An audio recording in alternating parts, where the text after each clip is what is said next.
You're listening to Security Pro Insights.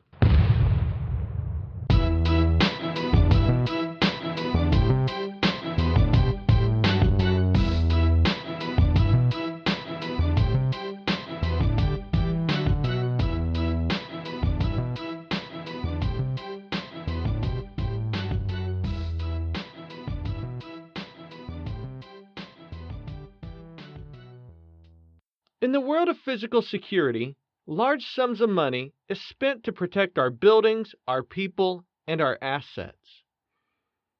Ironically, little is done to protect the investment or even the network that these systems reside on. Well, today, our guest, Morgan Harris, with ADT Security, discusses some solutions that are available today to ensure that the entire enterprise is, in fact, protected. Morgan, I want to thank you for joining us today on Security Pro Insights. Could you start by telling the listeners a little bit about yourself? Sure. My name is Morgan Harris, and currently I am the Senior Director of Enterprise Solutions at ADT Protection One. Little history on myself. I came to the security industry from the IT world.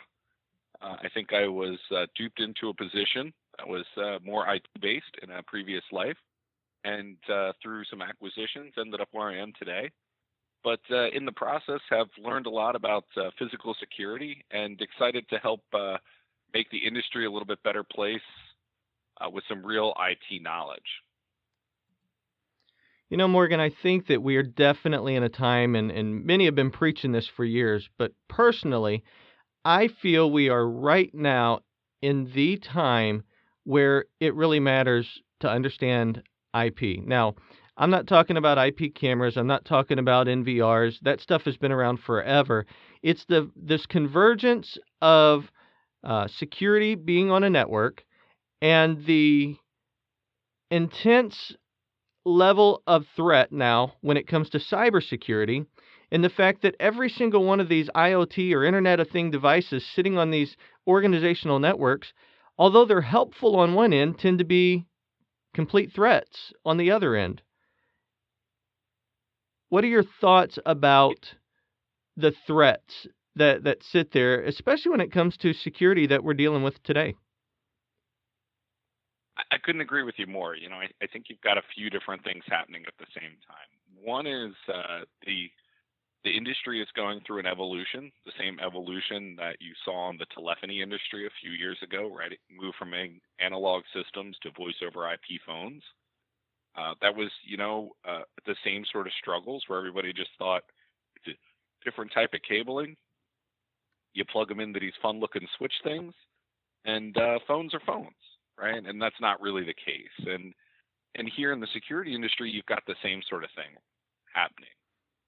You can mix that with people's desire to access anything, anywhere. And that's when you start to really explore the possibilities of collaboration, communication, and ease of use. But you also dramatically expand the surface area for potential cyber issues, right?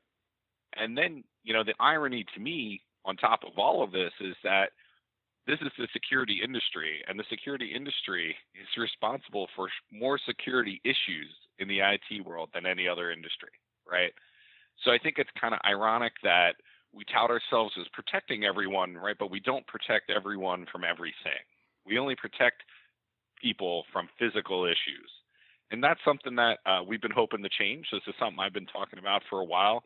Actually, at this year's ASIS conference, I was talking to a reporter who I've talked to a couple times, and he goes, I remember our first conversation. You were talking to me that IP security was going to be a bigger issue than product evolution and change, and that we would have this big intersection a few years ago, because you were talking about this before it was cool. And yes, I'm glad to see that IP security has become cool to a lot of people, but I think a lot of people are also scared of it. And I think that there's a lot of things the industry could do from the basic level to help make it more secure, make it a little more IT security friendly than we do right now. That isn't this monumental lift that I think everybody feels required to know IT security. Hey, Morgan, I'm kind of curious on a question here. I see two responses to what I'm going to call the cyber threat to the organization's network.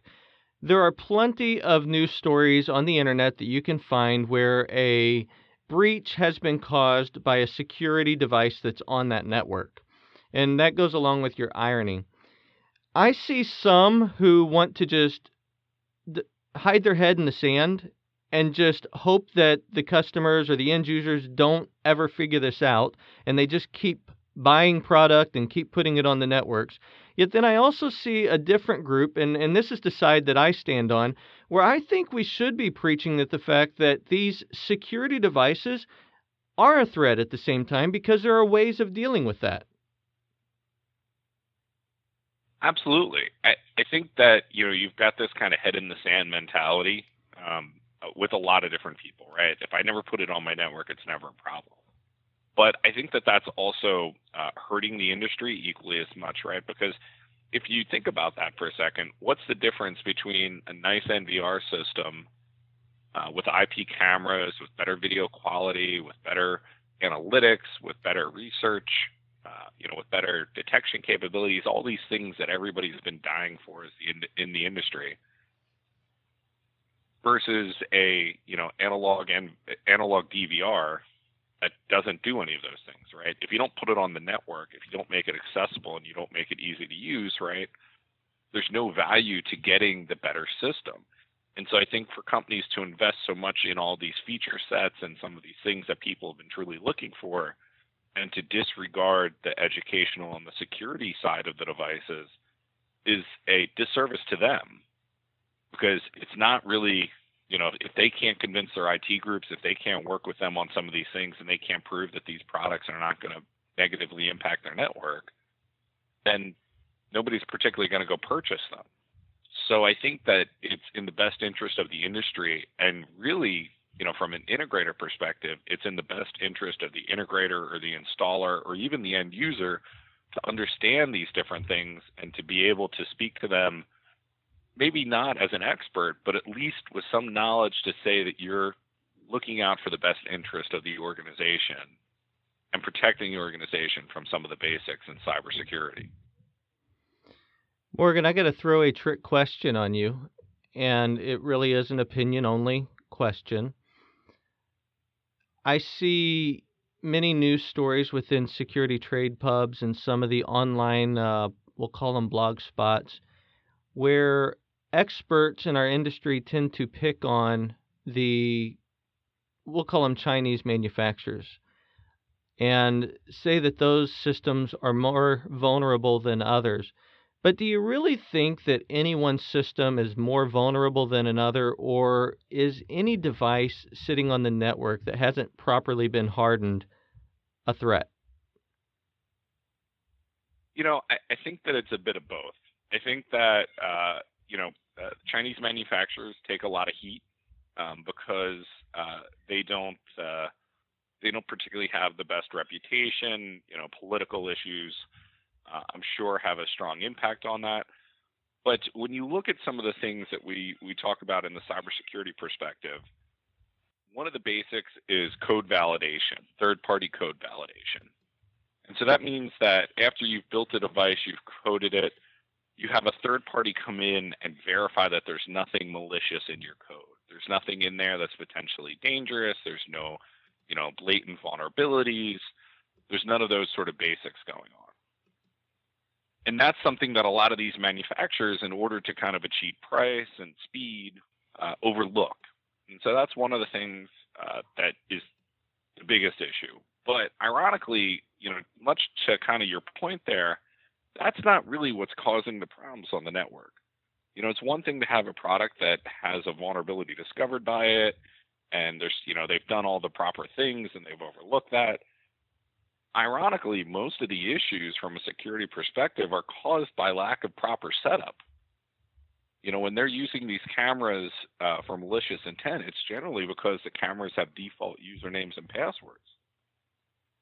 So before we even get into where the product came from, if there's malicious, politically motivated code in there, or things that, phone home or any of these other things that everybody kind of worries about and are top of mind. Let's just start with the basics. The way people are getting into them is because the cameras have default usernames and passwords and nobody's changed them. So I really think that before we start kind of tackling some of the tougher issues like that we should make sure that we have our bases covered on the basic issues of properly setting up the equipment. Okay, Morgan. So now you've hit on a hot spot, and in my opinion, it's a hot spot to me based on what I do in my day-to-day job and what you do in your day-to-day job. I want to give a shout out to Axis because Axis was one of the very first to come out with a hardening guide that showed IT managers how they could properly set the camera systems up to minimize any threat or any hacking event. As I read that guide, though, the very thing that jumped out to me is what you just said. The number one requirement is changing the default password. The manufacturer can't necessarily do that. That falls on the integrator. And then understanding this environment like I do, it really falls on a technician to do that. And that opens up the door for a lot of human error. So what are some ways that we can get around this? Are there some best practices to ensure that myself as a security manager keeps my integrator accountable to make sure all of this is happening?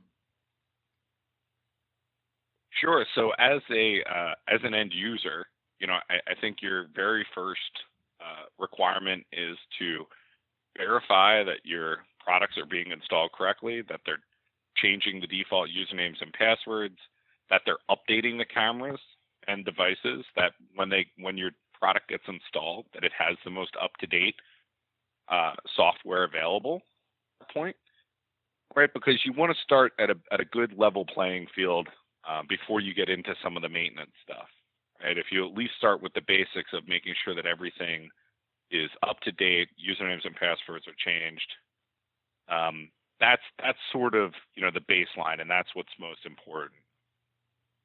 How you can go in and verify this, because that's why you pay these companies, right? Is because they know how to set up the products, and you may not necessarily know those insights, right?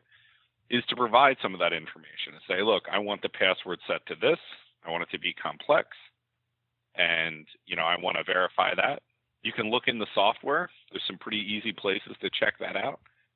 Quite honestly, I think if you at least when you first log in and Google whatever product it is and the word default password after it, right? So Access default password, you can see that if you can log into the recorder or some of those other things with any of those default passwords, then most likely they didn't change any of them. That's your first red flag.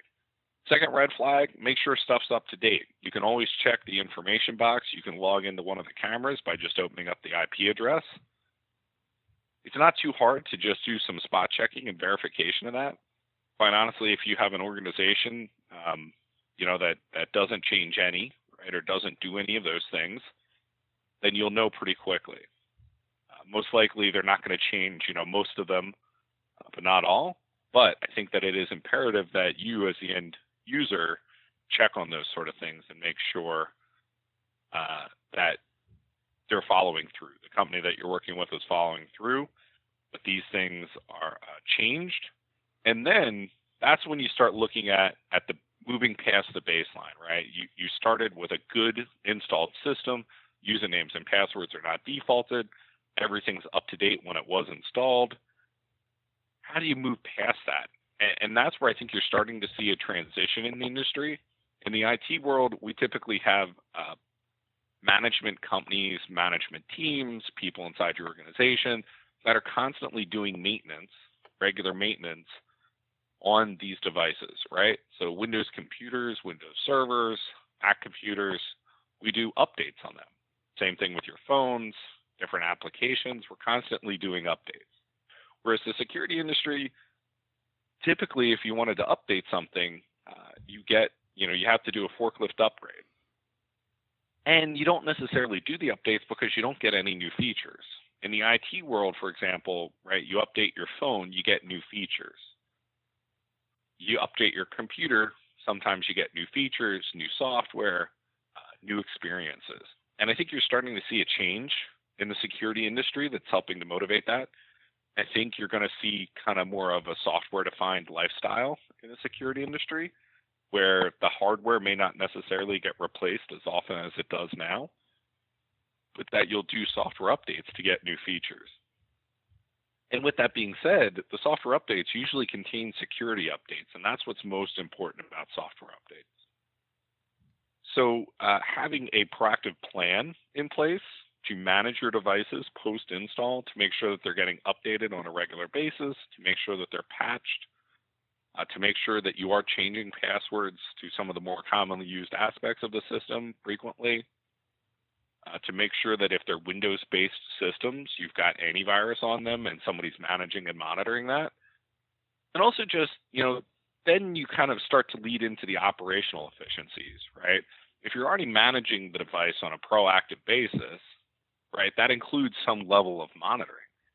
And if you're monitoring the device, then you can start to be a little more proactive versus reactive. So for example, how many times do you go out and try to pull video because you've had an incident and realize that there's no video to pull because a hard drive failed, right? And I'm sure that that unit was beeping in the back stock room for a couple months, but nobody did anything about it. So when you have that monitoring system in place, that's usually when you can start to get some of these richer diagnostic capabilities, like proactive notifications that a drive may fail. And if you can't get proactive notifications, you can at least get a notification as soon as a drive fails to be able to replace it before it's too late, or before you potentially have an incident that you no longer can pull up video for.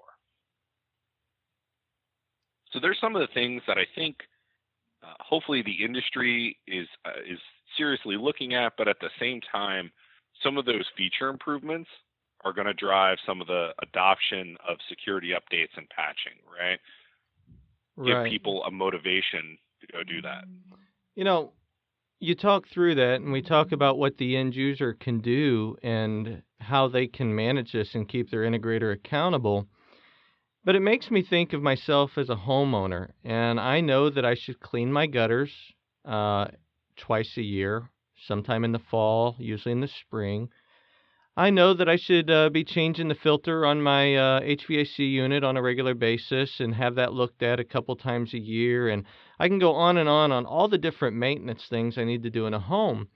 And once upon a time, I even created a notebook with this timeline of all the stuff I knew that I needed to do. But Morgan, what I found is life was too busy and too many things just distracted me, and I wasn't following through. So with my HVAC contractor now, I pay them that annual fee, and I know that they're going to come out on the scheduled time twice a year and do the maintenance that needs to take place. And I do this on a personal basis. Do you see the integration companies moving to where this is actually a service instead of just maintenance contracts? Will this be a service that some start offering that's fulfilling what you just described? Because let's be real, security managers are busy. They know they need to do all of this, but finding time, people, resources to make it all happen, that becomes difficult. It does. I think so let me go back to your first question, right? Which is, do you see companies doing this? And I'd say absolutely. I think you're seeing the trend of services becoming a bigger portion of the integrator, especially in the integration space, right? Typically integrators, outside of conventional alarm monitoring, wasn't necessarily known for this. And I think that there's a strong trend in the industry that is moving that way, which is a great sign, right? And I think people are starting to realize that. I think it's top of mind for end users, so they're asking more questions about it. I think that making sure you can verify what's happening is probably the next biggest part of that process, right? The audit capability to make sure that they're doing what they say they are. But moving forward, I think it's partially product knowledge too. It's right, people understanding what the trends are, people starting to be a little more educated on some of the basic security practices that are both on the integrator's responsibility as well as the end user's responsibility. And so I think as an industry, you're starting to see some of that change. which is exciting. But those services are going to become more and more of a requirement than particularly optional, where I think right now they're a little bit optional. People, it's top of mind, but not necessarily top of budget. But as equally as important as having investigators doing investigations after incidents is going to be this maintenance and monitoring.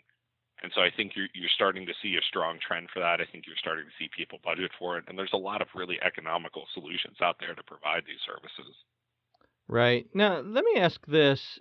Again, the audience and the listeners of this particular podcast tend to be security managers or people in the security industry. And again, using another personal example, I remember when I got into the world of business.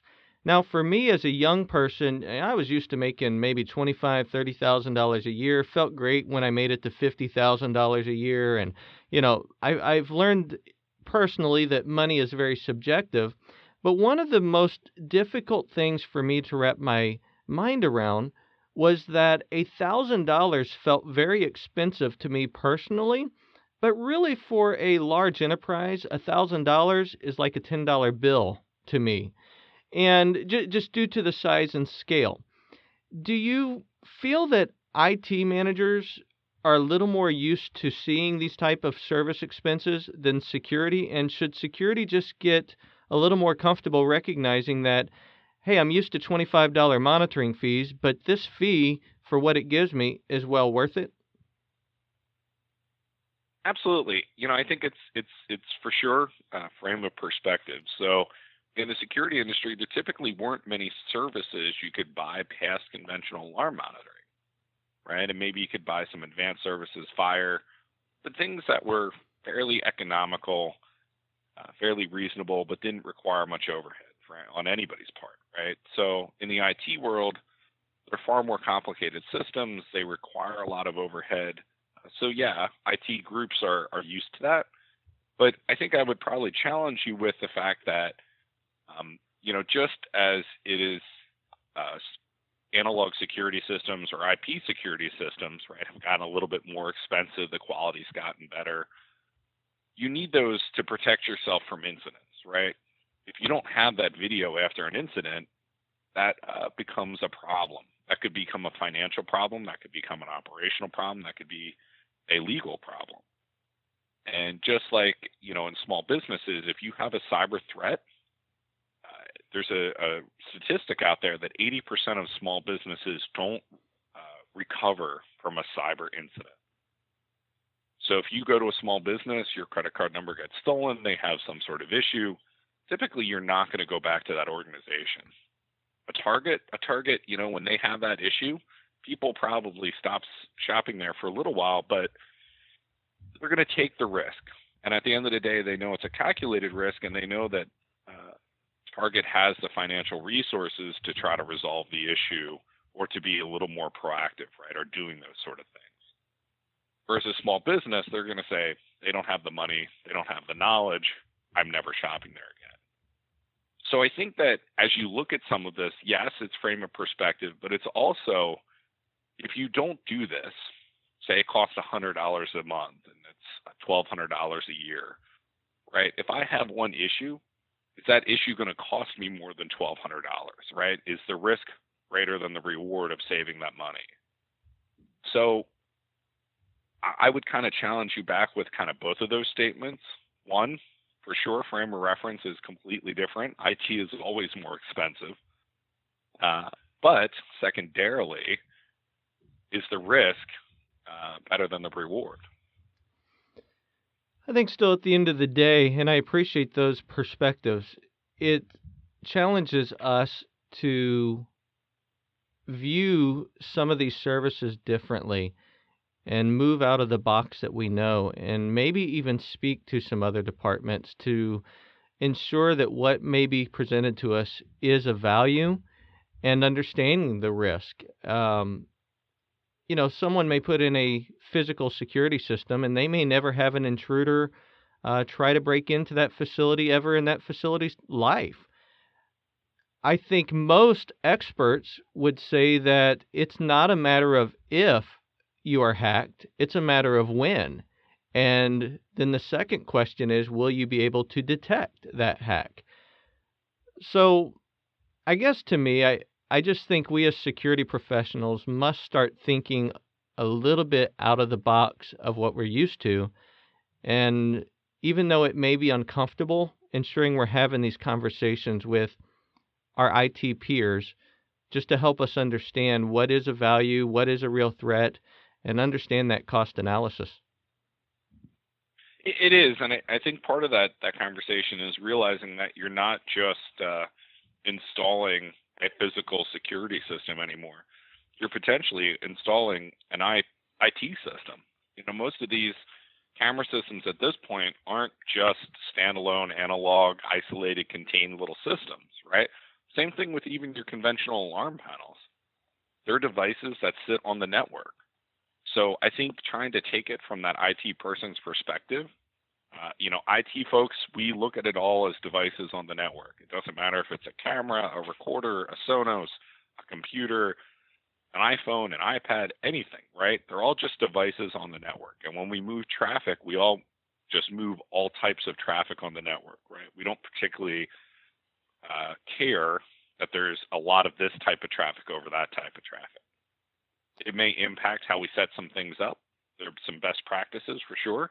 At the end of the day, they're all devices. They're all trying to traverse the network, and we need to provide security, quality of service, and support for all of them. And I think that's kind of the perspective that the security industry needs to take, right, is that they have to actively participate in the conversations with IT to make sure that their devices work to the best of their abilities, but also aren't negatively impacting other devices or systems on the network.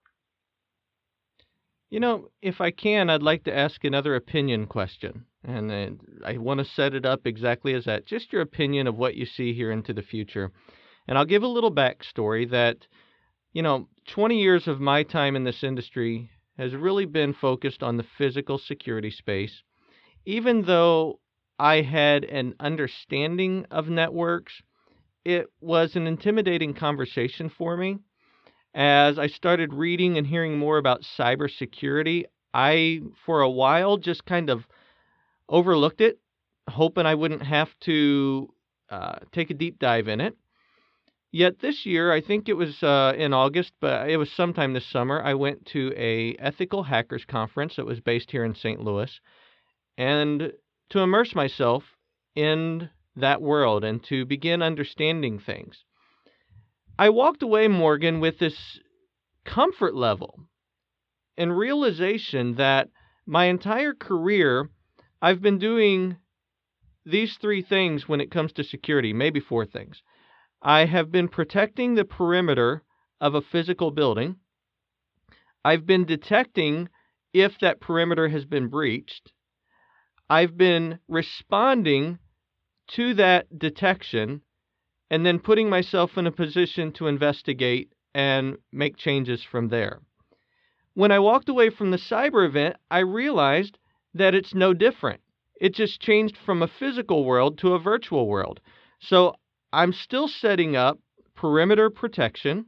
I need to be able to detect if a hacker has made it through that perimeter. I need to monitor that detection and respond. And then I need to be able to prepare myself, investigate, and make the changes necessary to be better the next time. All that for this opinion question. Do you think that we're going to see IT companies starting to adopt physical security or physical security companies starting to adopt the IT world and begin monitoring both sides of the world, both the physical and the virtual? I think it's going to be a little bit more of the latter. I think that you're going to see the security industry start to get their feet wet in the cyber industry. I think it's irresponsible of us as security professionals to say that we're protecting what's most important to you, when in this day and age, that may not necessarily be tangible assets, right? And that may not necessarily be something that we can keep in a safe, in a storeroom, or something that we can protect, right, with our conventional methods. And so I think it is our responsibility to be forward-looking and to be part of that cybersecurity process.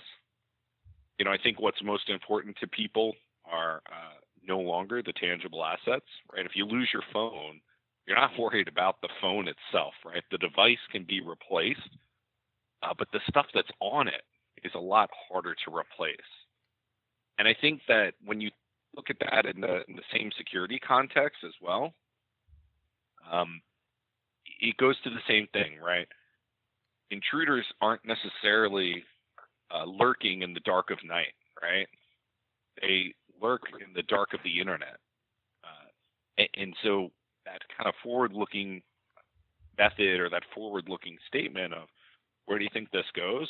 I think IT security and IT groups are going to have to be more involved in physical security, but I don't think that there's enough knowledge there and historical experience to protect them from that, right? So a solid partnership is where it's going to begin. But I think that you're going to see the security companies take a far more forward-looking approach and try to start combining the two worlds. Because at some point they will intersect, and they will intersect kind of abruptly, I'm sure. Yeah, and I appreciate that. And again, I didn't know what your full opinion would be, but we share the same opinion. I just believe it has to happen at some point, and it really is a natural progression once we as physical security professionals get past our own insecurities or of what we understand or don't understand about the cyber world. But it's really not too terribly different when you break it down to what we do. Absolutely, it's not. It's slightly different equipment. It's a slightly different mentality, but that's what we're known for, right? Is monitoring. We're known for following post orders, reactionary detection and response. I think that you're going to also see investigations that require both, because you're going to have some of these physical crimes that bleed over into the cyber world, and vice versa, right? That you may have, cyber crimes that require some interaction with police departments and some of the more physical side of the world. So I think that those silos are going to break down. I've seen some interesting, ideas in that department that I think are pretty cool. I think just like I said, that integration of social into it as well too is going to be the next frontier.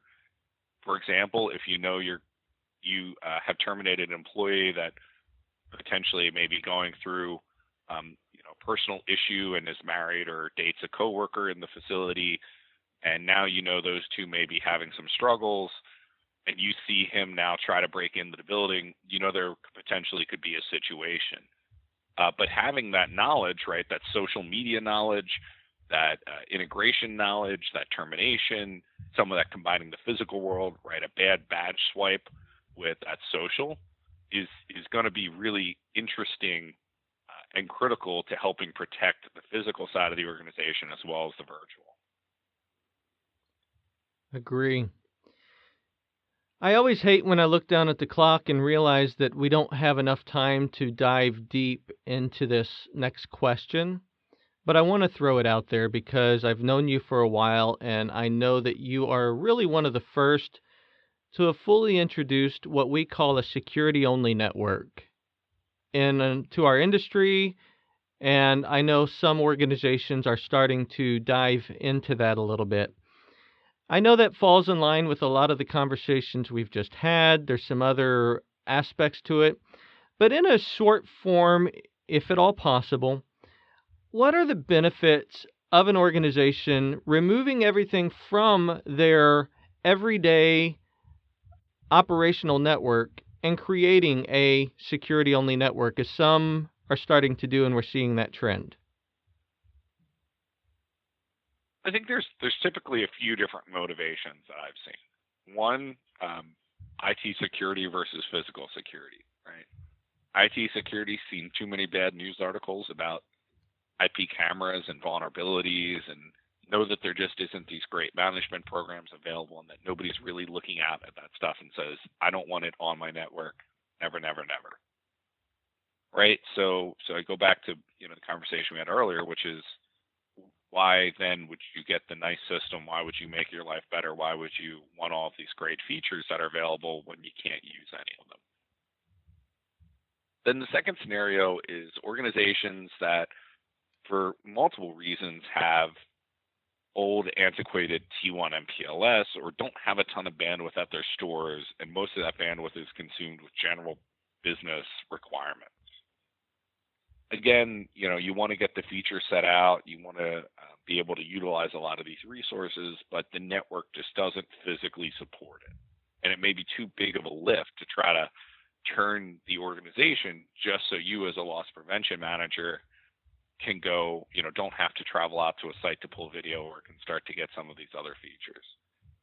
So I think that that's where the second opportunity is, that it's not a lot of money to use a commodity broadband network to get some bandwidth in the stores to make it physically separate. IT security is usually okay with it because then they know that there's an air gap between them, can't hack the air. But it's also operational improvement. And I think that third opportunity is kind of the hybrid of both, where you want to get some of those security benefits, but you have a lot of other devices. And even if you have bandwidth in the stores, that's typically dedicated bandwidth. They really want to make sure that the quality of service is there. But there's a lot of other things going on in stores that don't necessarily need that, right? And with the prices of bandwidth dropping, it's cheaper, and a lot of organizations prefer to go get two circuits and run them in parallel, right? And let some of these other systems and services, whether it's HVAC, guest Wi-Fi, guest interactive, or vendor networks, where you may have different groups inside the store that need internet access to support their different systems, to just run them on a separate pipe, right? Then that way you're not constantly reviewing everybody's security requirements. You're not constantly reviewing everybody's bandwidth requirements. You're not then trying to make decisions. Does this vendor who has a kiosk or a booth or a location inside of our store get more or less bandwidth than us, whose primary requirements are credit card processing and PCI requirements? And could they potentially be a risk on our network? So all these sort of things kind of come together. And just as I said, with bandwidth being a lot cheaper than it has ever been, right, you could be saving money or paying the same amount every month and getting a lot more features and services out of it. So it's not necessarily purely driven on cost. It's not necessarily purely driven on IT requirements. But now there's a lot more options and availability than there ever have before. And it won't necessarily break the bank. So I think that that's kind of where that concept came from. We've seen, I've personally seen it used in a few different applications with great success. And I think you're seeing some more trends like that. Even organizations that may have a fair amount of bandwidth in the store, putting in these secondary connections, because then that way it's kind of, it's back burner. They don't have to worry about it as much. They don't have to protect it as much. And if somebody needs a little bit more at one point than somebody else in that network, it's not a big deal. So last week's episode was with Eagle Eye Networks, one of the leading providers of cloud video. And I personally know the number one objection there is bandwidth. So what I'm hearing you say, and a myriad of other things, it just really opens up our options as security providers. We can now do much more with video services, potentially even utilizing the cloud with bandwidth no longer being the obstacle. Absolutely. And bandwidth is cheap. So, I mean, in the grand scheme of things, you're not particularly adding, another couple $1,000 a month, right? You're probably adding a couple hundred. And you're getting all these features, and you're getting that ability to use that bandwidth for whatever you need for. And I think that's kind of where, once people dig into it and they realize this is not that, it's not, this huge cost like it was 10 years ago, right? It's pretty cheap, it's readily available, and I can get all my features, and IT's happy, I'm happy. It's a win-win for everybody. So I think you're seeing the conversations go that way. IT's pretty excited about it. Generally, loss prevention's pretty excited about it. And really, like I said, it's a win-win. Excellent. Well, Morgan, I would love to keep this conversation going, but our time has run out. I do want to just thank you for your time. If someone wanted to reach out, learn a little more from you, maybe ask a question, do you have a LinkedIn profile, or what's the best way they might be able to connect with you? Sure, reach out to me on LinkedIn, or my email address is mharris@adt.com. Excellent, sir. Well, I want to thank you for the time today and all the knowledge you gave us. I know that this is where our industry is headed, and you have set many of us on the right course so that we are not surprised in the next few years. So, again, I want to thank you, and many blessings to you as this year is coming to an end. Hey, same to you. Excited to chat about it, and hopefully we can chat again.